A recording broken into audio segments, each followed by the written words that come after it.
코트라 TV 출연은 처음이신 것 같습니다. 사랑입니다. 결국 하고 을 합치면 반도체보다도 더 많이 수출했습니다. 드디어 반도체를 앞질렀군요. 네. 이거 10분 동안에 잘려면 이런 거 다 잘라야 될 텐데. 그렇죠. 네, 가왕국과 코트라 스페셜 콜라보 제 3탄입니다. 1탄, 2탄 반응이 굉장히 좋더라고요. 그래서 저도 상당히 기분이 좋았습니다. 코트라도 아마 기분이 좋았겠죠. 저희가 또 스페셜 게스트를 한 분 모셨습니다. 바로 전 세종대 교수님이시자 유대인 이야기라는 책 등 30권 이상의 책을 쓰신 홍익희 교수님을 모셨습니다. 지금 사실 그 한국 경제가 위기다 이런 말이 굉장히 많이 들리는데요. 실제로 위기가 맞는지, 만약 그렇다면 요인이 무엇인지 한번 좀 여쭤보겠습니다. 우선 이 그래프를 봐주세요. 이 그래프가 지금 굉장한 속도로 급락을 했다가 기사회생을 하고 있는데 이 그래프가 뭐겠습니까? 이게 혹시 저기 한국 무역 흑자 또는 적자 아니겠습니까? 맞습니다. 코트라님 보람이 있네요, 저도. 네. 무역이 지금 줄어드는 요인은 사실은 진단해 보면 심플해요. 네. 우선 품목에서는 우크라이나 전쟁으로 인해서 유가가 엄청나게 뛰었고 폭등했죠. 이게 네. 가장 큰 요인이고 반도체 가격이 한마디로 반토막이 더 났습니다. 네. 그래서 우리나라 수출 비중의 거의 20%를 차지하고 있었던 반도체가 올해 들어와서는 비중이 13.4%로 급격하게 이렇게 줄어드는 상황이고, 그리고 이거를 지역 요인으로 살펴보면 중국의 수출이 전년 동기 대비 올해 상반기에 한 26% 정도 줄어들었습니다. 네. 그리고 이렇게 중국 수출이 줄어들다 보니까 최근에는 미국 수출이 늘어나면서 우리가 중국 시장에 수출하는 비중하고 미국 시장에 수출하는 비중이 이제는 거의 엇비슷할 정도로 그 격차가 줄어들고 있습니다. 상반기에도 한국 경제가 이제 부진한 모습을 보이는 것이 상당히 안타깝습니다. 자, 그러면은 이 경제가 상당히 안 좋은데 이 위기 요인을 극복할 수 있는 방법이 무엇이 있을까요? 반도체 사이클이 지금 한 4년 주기로 이제 가격이 이렇게 변한다고 하거든요. 네. 그래서 지금 거의 저점에 내려와 있어요. 그건 다행이네요. 네. 올 3분기서부터 이제 그 수요가 다시 상승세로 반전을 하면서 가격도 저점에서 회복해서 반도체 수출이 좀 늘어날 거라고 이제 예상들을 하고 있습니다. 그렇다면은 그 한국의 무역 적자가 3분기, 4분기 내년으로 넘어가면서 자연스럽게 해소될 수 있는 가능성도 좀 보이지 않습니까? 그렇죠. 어떠신가요? 그렇죠. 우선 지금 석유 가격이 떨어지고 있고 네. 반도체는 이제 다시 이제 우상향으로 올라가고 있으니까 우리 무역 수지는 이제 많이 개선이 될 겁니다. 그래서 6월에 그 16개월 만인가 한번 흑자를 경험을 한 거군요, 이번에. 맞습니다. 네. 그러니까 지금까지는 우리 한국 무역의 이제 구조적 문제점을 이제 정리하자면 첫째, 특정 품목에 대한 의존도가 너무 높다. 그 반도체죠. 그다음에 특정 지역에 대한 의존도 또한 너무 높다. 그게 이제 중국하고 이제 베트남 쪽으로 치우쳐져 있다는 거고.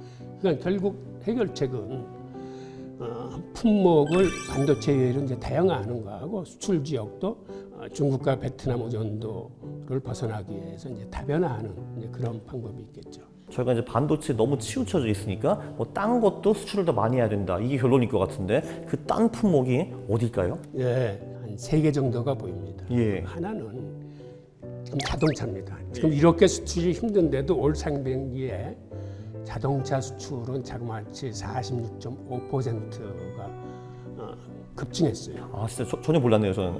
그렇게 많이. 네. 그렇게 지금 자동차 수출이 잘 되고 네.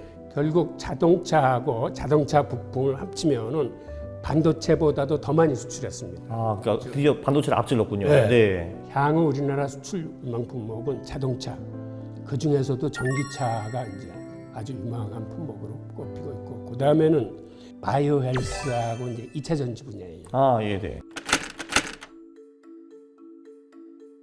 사실 이 두 분야가 이제 주식시장에서는 굉장히 뜨거운데 에코프로란 주식이 이제 상반기 10배 정도 오른 걸로 제가 알고 있는데, 근데 보니까 여기 지금 2차 전지 수출 비중은 1.3%밖에 안 되네요. 맞아요. 지금 바이오헬스도 한 2.5%뿐이 안 되는데 네. 이 수출 비중을 멀리는 이제 두 자릿수, 즉 10% 정도까지 끌어올려서 우리나라 대표 수출 상품이 되기 위한 네. 전략이 필요하고 시스템이 돼야 될 것 같습니다. 최근에 강세를 보고 있는 품목들이 조금 더 있어요. 뭐냐 하면 우리나라 방위산업이에요. 방위산업. 예. 우크라이나 전쟁 이후에 폴란드에서 우리 그 방산 제품들 좀 많이 사갔잖아요. 저 탱크를 많이 사갔죠, 그죠? 네. 그런데 우리나라 방위산업 수출 비중이 지금 세계적으로 한 9등 정도 됩니다. 예. 그런데 이게 지난 한 5년간 늘어나는 속도가 경쟁국에 비해서 굉장히 우리는 빠른 속도로 늘어나고 있어요. 예. 그래서 이런 추세를 계속 뒷받침해 준다면은 앞으로 이 방위산업 수출 쪽에 이제 기대를 해도 좋을 것 같습니다. 그럼 이제 미국과 뭔가 관계를 잘 만들어서 이제 그게 원활하게 될 수 있도록 좀 노력을 해야겠네요. 그렇습니다. 네. 그 다음에 또 하나는 앉아서 수출하는 서비스 산업이 있습니다. 관광 마이스 산업 같은 거, 의료 관광 산업. 예. 그리고 이런 관광 산업이 고용 창출 가치가 굉장히 높아요. 네. 그러니까 이거는 나가지 않고도 우리가 국내에서 수출하는 효과가 똑같기 때문에 이런 산업에도 이제 신경을 써야 될 것 같습니다.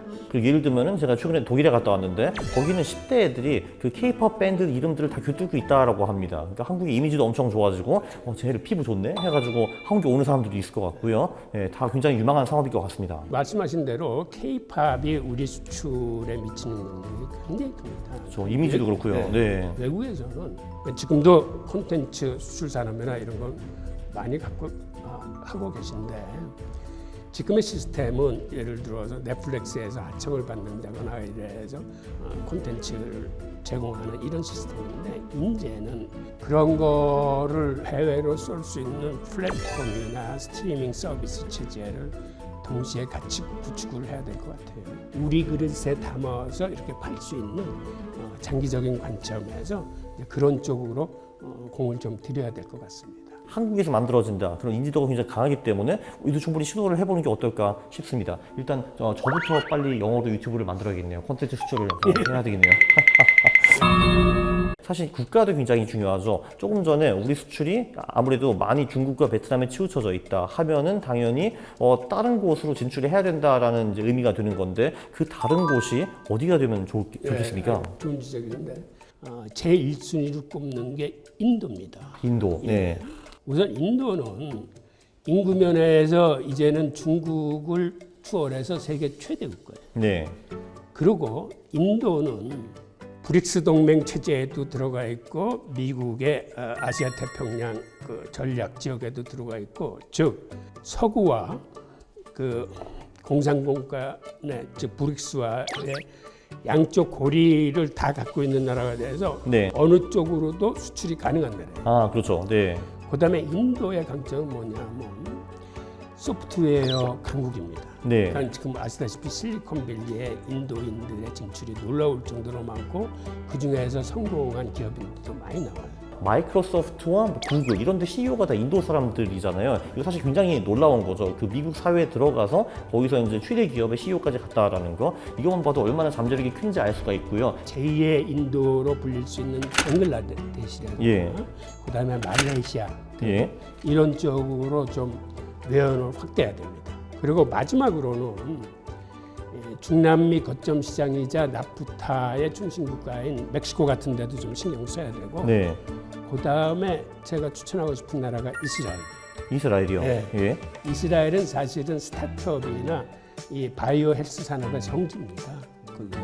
거기는 사실은 제조업이 약해. 그래서 이스라엘의 스타트업과 그 바이오 헬스 산업의 제조 기지를 한국 제조업과 연계시켜서 그러니까 그 사람들이 필요한 제조 기술은 한국이 지원하고 또 그들이 넘쳐나는 스타트업 정신이나 그 바이오 헬스 산업은 우리와 연계시켜서 이스라엘은 중점적으로 경제 협력이나 통상 관계를 좀 증대해야 될 필요가 있습니다. 정말 그 교수님 얘기를 딱 들어보니까 한국 경제가 어느 쪽으로 가야 되는 건가, 그리고 이제 우리의 구조적인 이제 무역 쪽 문제를 어떻게 해결해야 되는 건가, 그게 한눈에 이렇게 딱 보이네요. 여러분도 이제 많이 배우셨죠? 네, 그럼 혹시 교수님 마지막으로 한마디 부탁드립니다. 예, 하여튼 저 불러주셔서 감사합니다. 바깥에 나가서 일을 하고 있어도 항상 코트라를 응원하고 사랑합니다. 감사합니다. 네, 그러면은 여기서 촬영을 마무리하겠습니다. 바쁜 길에 여기까지 와주셔서 정말 감사드립니다. 예, 그렇습니다.